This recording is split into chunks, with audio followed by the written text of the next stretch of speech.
Welcome, everybody, to Amy and TJ on this beautiful day here in New York City. It is hot, hot, hot, and I'm not complaining. How about you?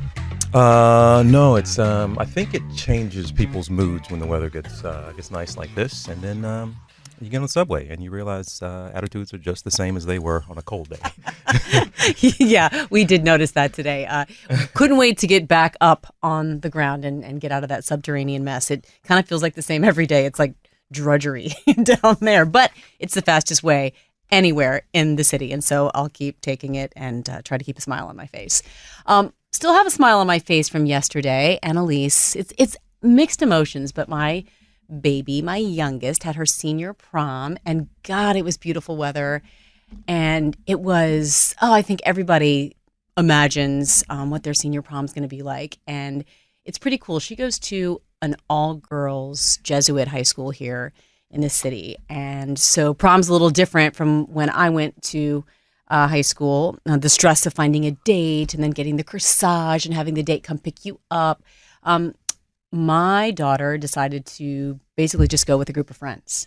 And I just thought it was so cool to see all the girls out there. And she asked us moms to all come and help them get ready. And it was just a really joyful day to see her laughing and carefree and just hitting this milestone in her life. And I'm trying not to cry and just being joyful because, yeah, it's almost like the end of an era, but I know it's the beginning of a new one. No, she's had a lot of milestones lately. They had her 18th birthday, which was on the same day as her last day of high school. That all ended at the same time, essentially her youth and her high school career. But then she got into Colorado, university. She's at Buffalo. Got word she's going to get to travel overseas and study abroad. She's had a lot going on, and it's not done yet. So it's just a special time for parents and for kids right about now who are a lot of graduations all over the country. Yeah, it's like, I'm trying not to cry, but you have these mixed emotions where you're like so excited for them to go off into the world. But yeah, it's like when you've spent the last 20 plus years taking care of your kids and they're gone, it's a lot to contend with. I actually saw Jennifer Garner posted something on Instagram yesterday because her oldest, Violet, graduated from high school, and she was a wreck. She was crying. She was like, what am I supposed to do? And I really related, and I think a lot of parents out there do too, where like, and I would never want Annalise to see me cry because I don't want that pressure on her.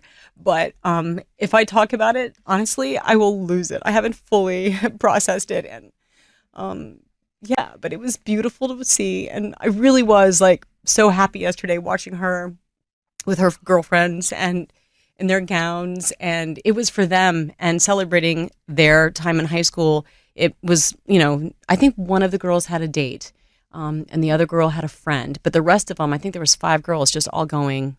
We used to call it stag, but I don't think that's even a term anymore. But they all just went with one another, and it was beautiful. And I'm leaning into this new normal, but sorry, babe, it's going to be a little rocky over the next couple of months before I actually say goodbye to her in August for college. It's going to be a little rocky? Well, I'm going to be a little emotional, I think. You're always emotional.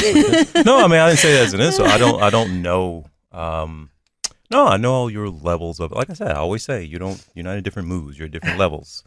So, all right. Yeah. But no, it's fun to watch. No, you're more excited not excited that she's going to be gone, but you're excited for her. And this is a part of it. And it's been wonderful to watch from my vantage point, but she's a good one. And she's a good one in a way that she does. I've seen it when you weren't even aware of it, where she does the right thing behind your back without you ever knowing. You don't have to tell her to say, hey, make sure you say thank you, or make sure you're this kind of polite, or do this thing. Or she does it on her own. She's a good kid. She's going to be great.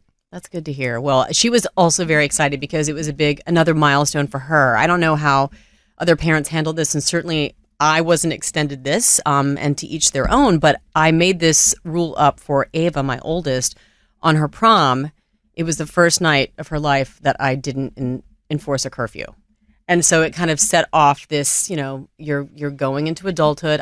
To your point, I've hopefully instilled all the values I can in you, and now I'm going to give you some freedom. I'm not going to cut the rope, but I'm going to loosen it a lot. And so I found out today They came in at 4 a.m. So that was really exciting to them, to her especially. So, yeah, she had her first non-curfew, and she's going to be in college in a few months anyway. So, and she's traveling this summer without me. So it's kind of silly to try to keep that control on a night where I knew she was with her girlfriends. And the nice thing about the city is they're not jumping into cars, drinking and driving. That's something that doesn't happen in the city because you're jumping in an Uber and you're with a group. So I felt a little bit more comfortable giving her that leeway. But she she knew it was happening because it had already happened with Ava, and she was counting down the days until she didn't have a curfew. So I guess that's now the new thing, which I'm not sure I'll be totally okay with all the time. But it seemed to go well yesterday. They were all in there. It's funny. I knew that we woke up and I said, let me just see to make sure they made it home. And I just saw a bunch of shoes all thrown in the middle of the hallway. I was like, yep, they're here. They made it back. I'm good. So it was a fun night. And there's going to be a lot more fun days ahead before she leaves. I know. Yeah, I saw them when they came in at 4, since that's my wake up time anyway. So just say good morning. You did not, did you? And you're teasing. That was the end of it. I was up. Wait, but did you really know they got in at 4? No, I didn't talk. No, I didn't see them. I didn't talk to them. Please, I didn't want to see that mess at 4 in the morning. Yeah, they went from prom to, they had an after party for prom, which is a thing, I guess, now, and then they went to karaoke. So it was a full night of fun and singing. And apparently their go-to song was Unwritten by Natasha Bedingfield. An oldie but a goodie. I was impressed. I was like, I like that song. I listen to that song all the time. What's your go-to karaoke song? Oh my God, I think it's Paradise by the Dashboard Light. Although what the is that? What does that even mean? I was just gonna say it's an indulgent song because if you don't know it, you're like, what the is going on? But it's Meatloaf. That's hilarious. I just said meatball. Meatloaf. Yes, I was up late. Meatloaf and Paradise by the Dashboard Light. It's a whole thing. Y'all know it? I know every single word, but the song goes on for like 7 minutes.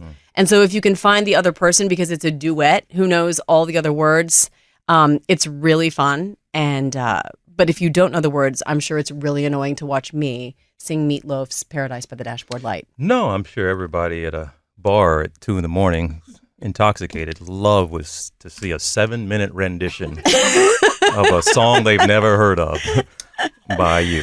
That would be great. It's great. Well, yes. And how about you? What's your go-to karaoke song? I'm Too Sexy. Seriously? I have no idea. I just make that. I almost believed you. I don't do karaoke. But if you had to do karaoke, what would be your go-to song? You got to give me some time on that. I have no idea. Really? No idea what my go-to song is. What song do you know all the words to? I mean, I know they put the words up so you don't have to know all the words, but it helps if you do. Are there songs that you just know by heart every single word? Yeah. A lot of stuff by Prince. A lot of stuff by Otis Redding and Sam Cooke. Who the hell wants to hear Sitting on the Dock of the Bay at 2 a.m? I mean, you could sway, have the lighter go up. There's a lot of ways you can enjoy that, I think. How do you enjoy that song? We talking about the same song? Sitting on the dock of... Yeah. That makes you want to throw a lighter up? Yeah. When people in the concerts put the lighter up, it's a slower song. They sway. They got the light going. It's usually sad. It's really, really... I never thought of that song as a sway with the lighter up song. Okay, maybe it's with your arms around the person next to you and just kind of enjoying the cadence and the rhythm. Okay, yeah, this is why you don't play Otis Redding at the karaoke bar. All right. We'll have to come up with a karaoke song later. I can't wait to hear. Okay. Yes, some of this weather in New York City has been so fun, and it's been good to get out and about. And we had a couple fun nights, and one of them, we actually were at a gathering where I saw some old friends I hadn't seen in a long time, and a friend who works at was once our competing network at NBC, and they launched a show over there that competed against GMA3. And I hadn't spoken to this producer since all of that had taken place. So it was a really fun reunion.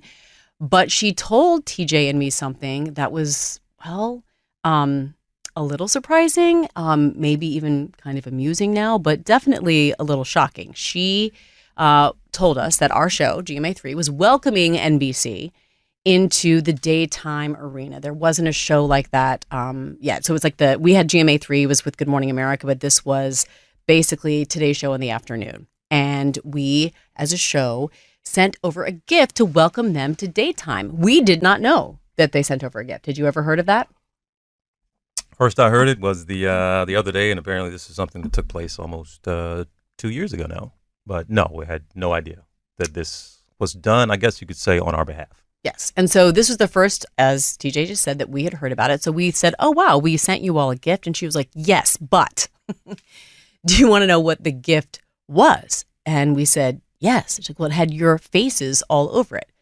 And we were puzzled. And she told us that our show apparently sent over to the new NBC show a Welcome to Daytime gift package, which was cookies with our faces on them.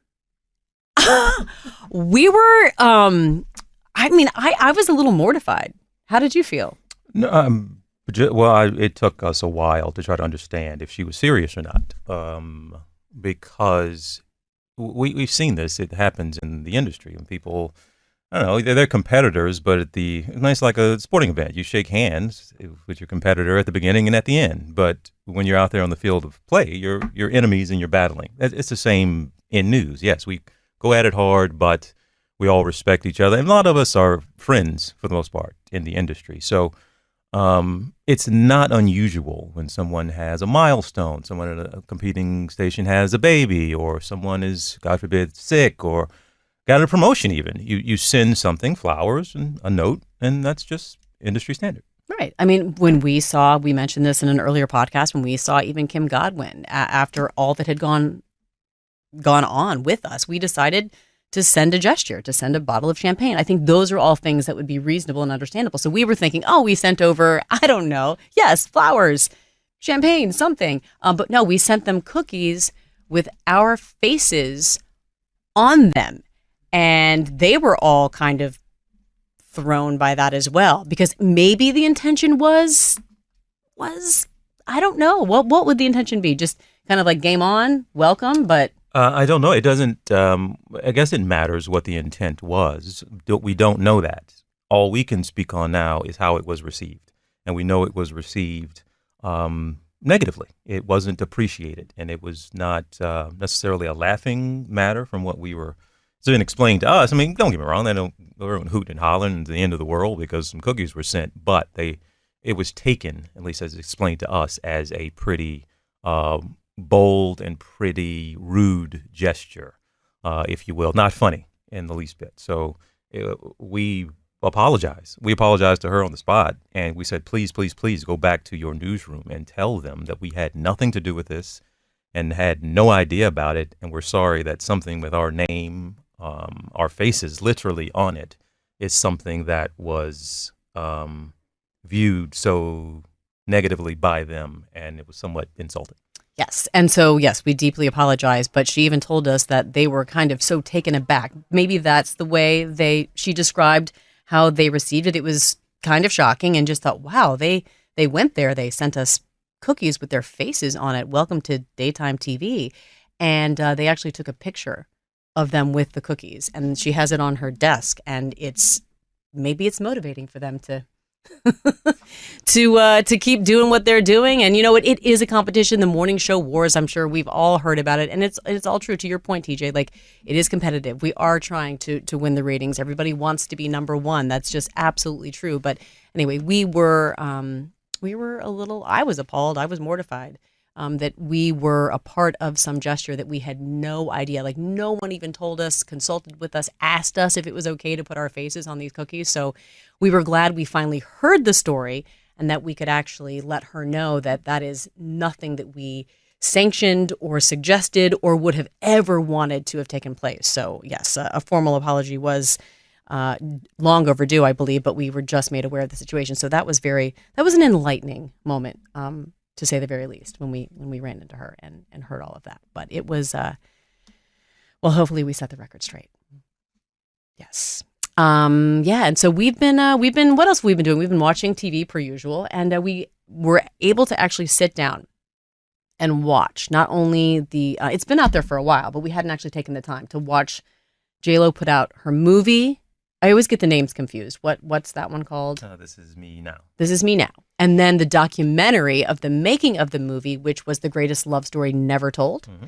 And I actually really enjoyed the documentary. How about you? We watched in that order. So we watched and what does she call it? It's not a movie. It's not a music video movie. What does she call it? Not a music movie. She had a specific way she wanted to explain what the movie was. So we saw the music movie first, and we got it. We understood what she was trying to do there. The documentary, however, is fascinating. It is one of the most. It's one of those.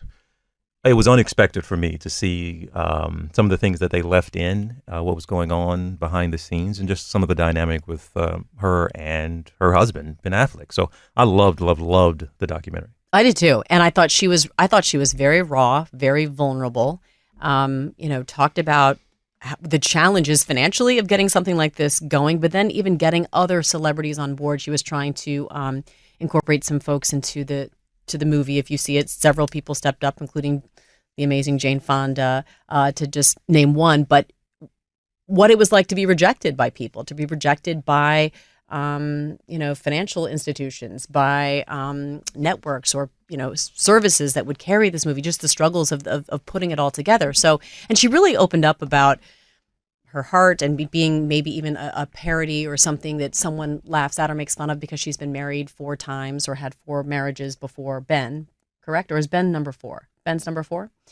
But then, so we just happened to take the time to watch these two. And then all of these headlines have been popping up about Jen and Ben. And it's just, for me to watch, it's fairly heartbreaking because to see, yes, I know they're celebrities. Yes, I know they're in the spotlight. But to just see the unbelievable scrutiny of a relationship, from body language to, is he wearing the ring? They haven't been seen together in X amount of days. They're being surveilled constantly. And people always have opinions and comments about their relationship and just the stress that I know that brings. But I just feel like it's become, sadly, a sport, not just in this country, but around the world, to watch people and then to almost, I don't want to say people hope for their failure, but almost kind of revel in reading about the failure or reading about the problems or reading about, and we don't even know if there is an issue or if there even is a problem. That's the whole point. But every headline says there is, and then that's what people believe. And I think my heart goes out to both of them about just, I can't even imagine. I mean, we had a certain level. Theirs is a level that I cannot even imagine, the scrutiny that they're under constantly. There's been a lot of celebrity couple. I've never been that interested in celebrity relationship news. I can see now where I was dismissive of people in my world who, or friends or whatever, who are so invested to what happens to some celebrity couple with, I guess, Brad Pitt and Angelina, or Brad Pitt and Jennifer Aniston. Yes, were two of the, I guess, biggest couples who had so much, I guess, tabloid scrutiny. But this one, I feel so invested in their success for reasons I can't really comprehend. I just, and more so, I think it's, my heart is going out to her for a lot of reasons. The woman, I'm going to root for anybody who won't give up on love, who keeps trying. I'm going to root for every single time. And I know he's going through his struggles as well, but it seems like so much emphasis is put on her given the marriages. But I can't imagine, and I am so disturbed at the possibility that these two might not make it. And the only reason I think that is, why would I even have that in my head? Because everybody's writing the headlines, which not a single one could be true. It's quite possible. None of it's true. And you know this, I don't believe anything until J-Lo comes in this studio and says, you know what, TJ, this is what's going on. I don't believe anything, because we, from our experience, know better. And then what happens is, once one outlet writes something, then everybody picks up on it. And then if you notice, I know people can read things and read between the lines. It's always sources. The amount of sources that make comments about what is or isn't is remarkable, but what are and who are these sources? I think that's the whole thing. We've gotten away from. I mean, I know there's a blurred line between mainstream media and tabloid media and just voyeurism, people who have their cameras up and ready to take a picture and then interpret what the body language is. I mean, it's really, it's sad, and the scrutiny is unfair, and I just I think after our experience, I just feel even more sensitive to it and make a point not to click on it. But you can't escape it, even on if you have Instagram or whatever social media you have. If you scroll through it, it's everywhere. And I know that was part of the reason why they have both said that their initial romance fell apart in part was because of all of the public scrutiny. So I feel for them, and I would just urge people to reserve judgment and to ask yourself, if you care for them or you're rooting for them, I love that. But my God, I just hate to think that people are rooting for people's failure. Like, see, I knew it. I knew she couldn't handle it. I knew celebrity couples can't last. I know celebrities, don't make it. It's almost as if you're rooting for that. And I just, that's what makes me feel sick. So I don't know. We just wanted to say and send some love to both of them, and maybe just ask folks to reserve judgment. Again, what do we? That's a weird thing. This when it comes to judgment about those two. It feels like I think I've mentioned this song before. It's an old song. Y'all won't remember it. An older song, meaning T.I. and Usher. My Life, Your Entertainment. You heard me talk about this song before. I've been listening to it for years and years, but I didn't really understand it until the past 2 years, maybe. But My Life, Your Entertainment.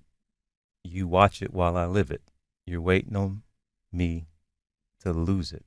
I guess I'm just here for your amusement.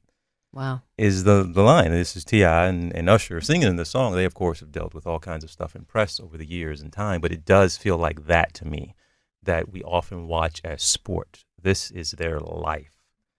This is a life, a real life that has an impact when you click. It has an impact when you read and then you spread and you want to go put up a TikTok video and then put the hashtag, and people jump on it because it feels like the more you pound on them, the more followers you can get, or you're in with the in crowd, or you're a part of this conversation. That part is really, I urge folks, and everybody's out there, not a bad person who does that, but we get caught up in it and not realize sometimes, well, just my one post isn't going to make a difference. Well, if you and a million other people do it, it does have an impact. And they say themselves that this type of scrutiny was part of the reason for their breakup the first time. So it does have an impact. It does. You can actually, and it had an impact for sure in our world, and how people decided to start to scrutinize and talk and make fun, and things just kind of spiral out of control to the point that it did. We ended up, our lives were severely or greatly impacted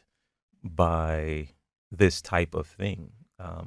So just, please, if you can, just keep that in mind when you're laughing or clicking or reading or spreading or tweeting or whatever you may be doing, that it's not just your one post. It collectively has an impact, a real world impact. And I'm always amazed at, just because somebody makes their living singing, acting, something in the public eye, and just because they've done well and have money from that talent or skill that they have shared with the world, that somehow that makes them other people's, I don't want to say property, but just that they have to just take it on the chin. They have to expect people to have whatever comment they want to have about them and then make it public, and then that's okay because they have money and because they chose to be in an artistic field that has publicity attached to it. I just think that's an unfair, you deserve it or you should be able to take it because, ... I'm curious, what would you say? I mean, and we were at a completely different level. This is, I don't even want to compare where, J-Lo and Ben are and where we were, but would you say that knowing that people were not only taking pictures and looking at every single facial expression we had or everything we did or everything everywhere we went, do you think that affected our relationship in any way? No, we didn't worry about it being when we were out because you and I decided not to be out very much. So we it was the worst part when we went to Miami. We were actually trying to get away. We were got out of here to hide and make sure we weren't in the public eye. And somebody, yes, at a restaurant, some family of four, I'll never forget those folks, took some pictures of us at lunch. They get word to some press outlet. Photographer comes, pictures are taken of us, and then we get scrutinized for. Look at them; they're flaunting, or I can't remember. You remember? You know what I'm talking about. But the words that were used that were attached to it were the exact opposite of what we were trying to do. We went there to hide, and the only reason we were found out is because a family of four sitting next to us with their two infant children decided to take pictures. And so that is the part, I guess, with when you ask about did it affect our relationship, we hid, so we didn't do anything different in the public eye. So I never felt like we had to put on or make sure we always put on a good face. We got, I shouldn't say caught. We were seen, photographed at times when we didn't know anybody was watching. And I'll be damned, we looked happy all the time. That's weird. But that was just us. But I know our relationship, I never, I've said to you, I felt some kind of response. Like I feel like folks are looking and waiting on you to either get married or break up. And that feels weird. Yeah. And we did look happy most of the time, but there were times I remember where like it was cold outside, and so you're grimacing, and then they make a comment about what that says about our relationship. They even have body language experts, and I see them doing it to so many celebrities about how you're walking together, how you're holding hands, if someone's holding more tightly on the other. It's remarkable, and then people, you read it, and it feels like that must be what is. And I would urge everyone to just not believe what you read and not believe unnamed sources, and certainly don't give any real credence to body language experts who are claiming this, that, and the other. But I mean, if anyone could imagine what that would be like for them personally, it's not fun at all. And I think then there's there's a belief that somehow, whatever couple it is, even we were even accused of this, of then calling the paparazzi on ourselves to get attention because we constantly just want attention and we're trying to prove something, that this, that, or the other. I cannot imagine that goes on as much as people think it does. I mean, we certainly never once ever wanted, let alone leaked, where we were going to be or how we wanted to be photographed. I mean, that's laughable to me that people really believe that, but they do, and it's out there. And I hope that we can all just be a little bit better about letting people live their lives and really allowing people to have private lives. I mean, I really believe everyone deserves a private life. See, that's what everybody will. A lot of folks will object and shut you down because she put out a movie that's an hour and a half of her promoting her relationship. She put out a documentary about that movie. She's got 4 hours of content in which she is putting her personal life out there. Now, obviously, there are music critics. They can say whatever they want about her music, but she is putting herself out there in such a way. That is, criticism is one thing, and but bullying and hate and that's a totally different thing. We are not sitting here endorsing. You should never say anything about her just because she's in the public eye. You should not. No. She put herself out there, but there is an entertainment value that comes to trying to tear somebody down and to constantly gossip, which we've talked about plenty privately, but also here on this. The gossip is one of the most toxic things out there, and we have all been guilty of it. But I would encourage everybody, and I've had to get better about it, and you got to stop being a part of that cycle of contributing to tearing somebody down. It's making fun of her. I'm not going to make fun of her because she's had 4 marriages. I'm not going to make fun of her because she's had 3 failed marriages. Just cracking a joke about it seems mean. And folks say, you got thicker skin, you can handle it. Okay, fine. That girl's got really thick, much thicker skin than me. Given what she's done, she does, absolutely. But we ask yourself, how are you contributing to tearing down another human being? How are you contributing to the fodder, the gossip, the foolishness, and the entertainment of somebody's private life and pain? Yeah. I mean, I think we've seen it happen. It's going to continue to happen, obviously, because there's money to be made. I think that's the other thing, this idea that every time you're clicking or every time you're reading, you are contributing to someone profiting off of someone else's pain or potential pain or even created false pain. But whatever it is, it's not something positive. So I after everything I've learned in the past year and a half, I have learned to do better and be better when it comes to literally even clicking on these stories. Oh. But yeah, we just wanted to throw some love out there and just remind everybody that what you read is not, almost certainly not what's going on, and there could be a small part of it that's true, and none of it could be true. But just to suspend judgment and to remember not to believe what you read, and to give people a break. And we're all humans. We've said that so many times, but no matter who you are, no matter what you do for a living, we all have feelings, and it matters. And what you say, what you think, and my God, what you write, what you post matters. Anonymous or not, you still put it out there. So just please, please, please be kind.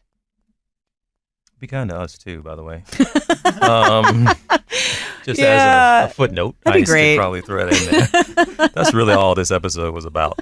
We're just getting back to us. And what we're trying to say is, no, folks. No, we appreciate you listening as always. You can find us on Instagram. Our official page for the podcast is @Amy and TJ Podcast. We'll see y'all soon.